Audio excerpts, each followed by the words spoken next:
अस्सलाम वालेकुम प्यारे बच्चों। Jalgaon municipal corporation school number 15 जमात दुवम मजमून उर्दू तैयार करदा रोजमीन पटेल। नज्म मच्छर ने एक पत्थर तोड़ा। बच्चों, आज हम लोग एक नज्म पढ़ेंगे।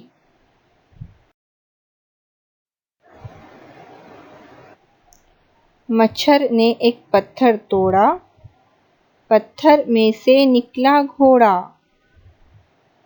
घोड़े ने कुछ खीर पकाई, खूब मज़े ले कर खाई। इतने में एक उल्लू आया, उल्लू ने ये खेल दिखाया। उसने अपनी मुट्ठी खोली, मुट्ठी में से निकली झोली। झोली में से निकली बिल्ली, बिल्ली चलकर आई दिल्ली। दिल्ली में कुछ मक्खन पाया, ये मक्खन मच्छर ने खाया।